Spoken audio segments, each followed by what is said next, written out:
Chemistry class 10 बाब 3 सबक 5 नामियाती मुरक्कबनि जी घणाई ऐं क़िस्म diversity and magnitude of hydrocarbons. आउं आहियां केमिस्ट्री उस्ताद नजूला चन्ना। अवांखे सिंध ऑनलाइन स्कूल में भलीकार। असांजे अॼोके लेक्चर जो मौज़ू आहे diversity and magnitude of hydrocarbons, नामियाती मुरक्कबनि जी घणाई ऐं क़िस्म। Diversity and magnitude of organic compounds, नामियाती मुरक्कबनि जो मिक़दार ऐं उन्हनि जा क़िस्म। ऑर्गेनिक कंपाउंड इन जे बारे में तव्हां अॻु में बि इंट्रो पढ़ी आया आहियो त असां ऑर्गेनिक कंपाउंड ख़ासि तौर ते कार्बन मुरक्कबनि खे चऊं था, जिन खे असां हाइड्रोकार्बन्स तौर ते बि पढ़ी आया आहियूं। There are a total of 118 elements known today.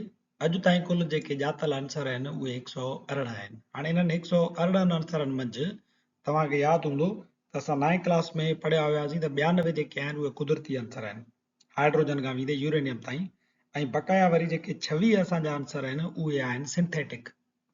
The number of organic compounds, carbon compounds, is more than 10 million.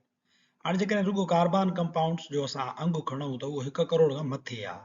This number is far more than the number of compounds of all the remaining elements taken together. ऐं carbon खां अलावा 117 आंसरनि खे जेकॾहिं गॾाइजे ऐं उन्हनि जा मुरकब असां गॾु कयूं तॾहिं बि उन्हनि जो तइदादु कार्बन जे मुरकबनि खां घटि थींदो। The existence of such a large number of organic compounds is due to certain reasons. Carbon एॾे वॾे तइदाद में मुख़्तलिफ़ क़िस्मनि जा मुरकब कीअं थी ठाहे उन जा कुझु ख़ासि सबब आहिनि। नंबर पहिरियों सबब आहे केटिनेशन यानी ज़ंजीर साज़ी। The ability of carbon atoms to link with other carbon atoms to form long chains and large rings is called catenation. नामियाती मुरकबनि जे अंदरि कार्बन एटमनि में इहा सलाहियत हूंदी आहे जो हू ॿियनि कार्बन एटमनि सां गॾिजी ड्रिघा ज़ंजीर ऐं वॾा गोल दायरा तयारु कनि था। कार्बन एटमनि जी इन सलाहियत खे चइजे थो केटिनेशन यानी ज़ंजीर साज़ी। मिसाल जे तौर ते नॉर्मल ब्यूटेन में ॾिसो त 4 कार्बन एटम पाण में कोवेलेंट बॉन्ड ठाहे कीअं उन्हनि हिकिड़ी नंढी ज़ंजीर ठाहे आहे। जेकॾहिं तव्हां 10 कार्बन एटमनि जो मुरकब ॾिसो जेको स्ट्रेट चेन जो हुजे त उहे 10 कार्बन एटम हिक ॿिए सां सिंगल कोवेलेंट बॉन्डेड तरीक़े सां ॻंढियल हूंदा या डबल कोवेलेंट बॉन्ड सां उहे ॻंढियल हूंदा आहिनि। ईअं ई वरी जीअं तव्हां बेंज़ीन खे ॾिठो त हुन में 6 कार्बन जा एटम कहिड़े तरीक़े सां पाण में ॻंढिजी करे उन्हनि हिकिड़ो गोल दायरो तयारु कयो आहे। वरी जेकॾहिं नेप्थलीन खे ॾिसो त हुन में 12 कार्बन जा एटम 2 बेंज़ीन जूं रिंग्स मौजूदु आहिनि। अञा वॾा मुरकब आहिनि जिन में तव्हांखे 3-3 4-4 रिंग्स गॾियल तौर ते मिलंदियूं। The main reason for the existence of a large number of organic compounds is that carbon atoms can link with one another by means of covalent bonds to form long chains or rings of carbon atoms. Organic compounds जी तमामु घणाईअ जो हिकिड़ो सबबु मुख्य सबबु इहो आहे त कार्बन जा एटम ॿियनि कार्बन जे एटमनि सां कोवेलेंट बॉन्डनि जे ज़रिए ॻंढिजी उहे हिकिड़ा वॾा दायरा ठाहिनि था, रिंग्स ठाहिनि थियूं, या वरी उहे हिकिड़ा ज़ंजीर ठाहींदा आहिनि, ड्रिघा ज़ंजीर। The chains can be straight or branched. ये ज़ंजीर सिधा बि थी सघनि था या शाखदार पिणु थींदा आहिनि।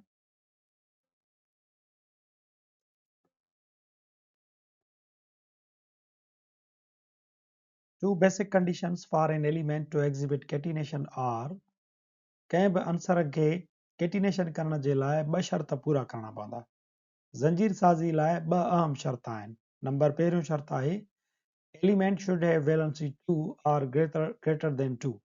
अंसर खे 2 या 2 खां वधीक वैलेंसी हुजणु लाज़मी आहे। मिसाल जे तौर ते सिलिकॉन आहे उनजी वैलेंसी ॾिसो 4 आहे, या वरी कार्बन आहे तॾहिं बि उनजी वैलेंसी 4 आहे, यानी इहे ॿई अंसर जेके आहिनि केटिनेशन करे सघनि था। ॿियो शर्त आहे bonds made by an element with its own atoms should be stronger than the bonds made by the element with other atoms, especially oxygen. हिक अंसर जे पंहिंजनि एटमनि विच में बॉन्ड ॿिए अंसर जे एटमनि ख़ासि करे ऑक्सीजन जे एटमनि खां वधि मज़बूत बॉन्ड हुजणु लाज़मी आहे। मिसाल जे तौर ते कार्बन जो कार्बन सां जेको बॉन्ड ठहे थो उहो मज़बूत हुजणु घुरिजे कार्बन जे ऑक्सीजन वारे बॉन्ड सां। हिकिड़ो बॉन्ड ठहियल आहे कार्बन जो कार्बन सां ऐं ॿियो बॉन्ड ठहियल आहे कार्बन जो ऑक्सीजन सां। तंहिंजे करे कार्बन जो ऑक्सीजन सां जेको बॉन्ड आहे इन खां वधि मज़बूत हुजणु घुरिजे कार्बन जो कार्बन सां बॉन्ड, त इन सूरत में इहो अंसर केटिनेशन करे सघे थो।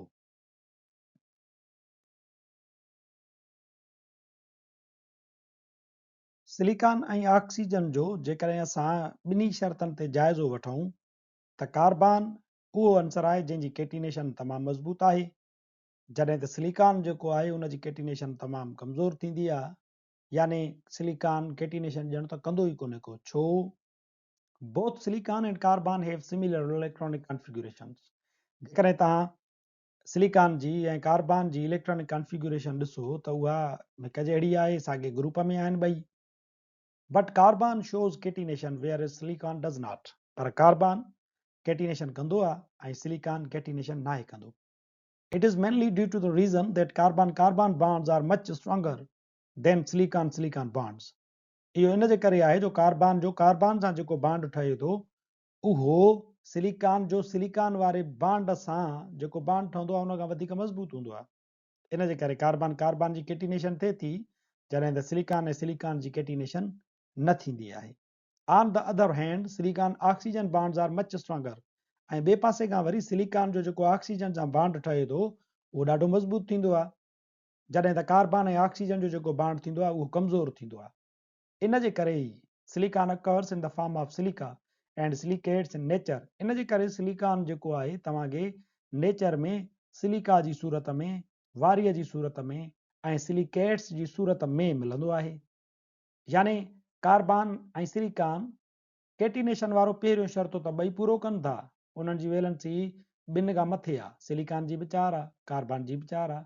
पर जेको ॿियो शर्त हुयो त ऑक्सीजन सां इन्हनि जो बॉन्ड जेको आहे उहो कंहिंजो वधीक मज़बूत आहे, कंहिंजो कमज़ोर आहे, त सिलिकॉन ऐं ऑक्सीजन जो बॉन्ड वधीक मज़बूत आहे।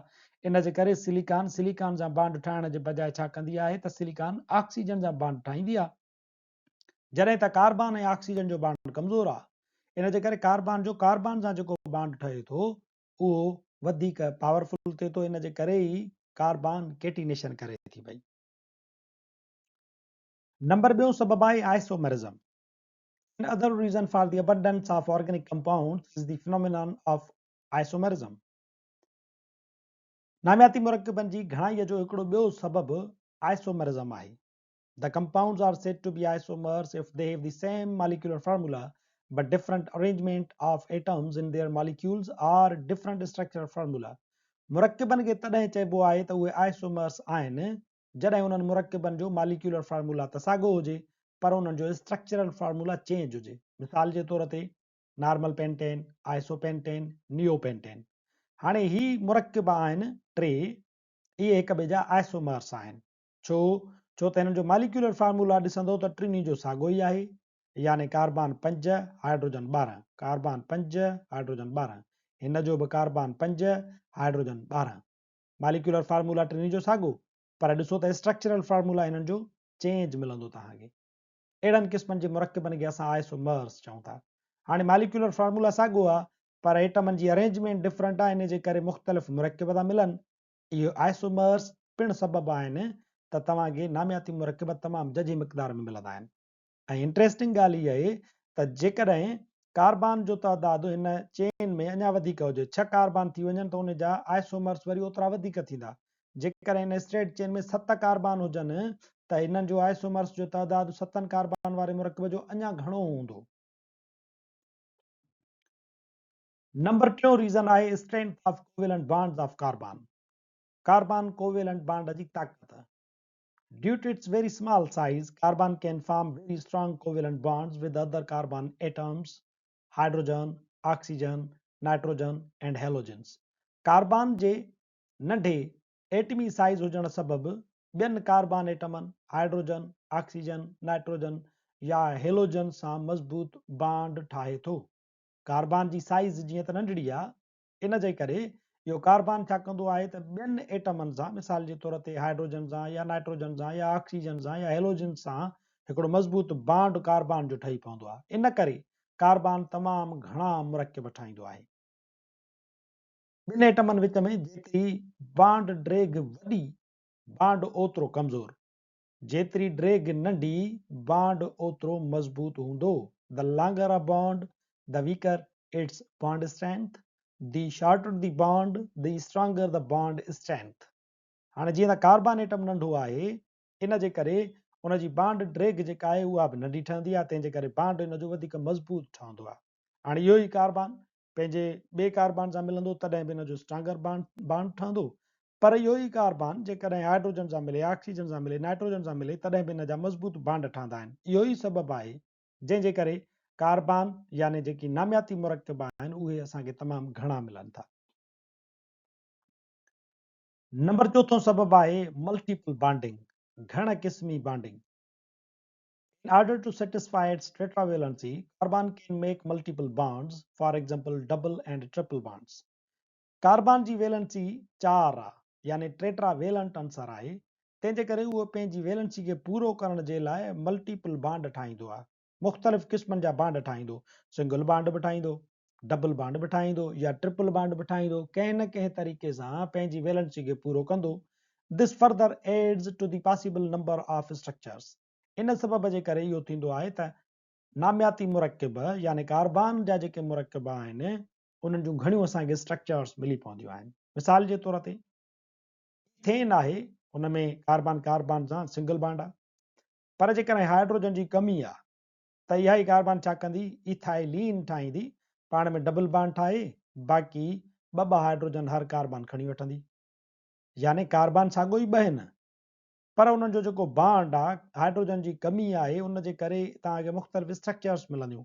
अञा जेकॾहिं हाइड्रोजन घटि आहे, हिकिड़ी हाइड्रोजन आहे त एसिटाइलीन ठही पवंदो ऐं कार्बन जो कार्बन सां ट्रिपल बॉन्ड ठहंदो। मल्टीपल बॉन्डिंग जे करे पिणु असांखे नामियाती मुरकबनि जो झझो तइदादु मिले थो, तोड़े जो कार्बन जो तइदादु साॻियो थो रहे, पर असांखे मुरकब मुख़्तलिफ़ मिलनि था। असांजो अॼोको लेक्चर हिते पुॼाणीअ ते पहुचे थो, वरी हाज़िर थींदासीं नए लेक्चर सां गॾु, तेसीं ताईं ॾिसंदा रहो सिंधु ऑनलाइन स्कूल।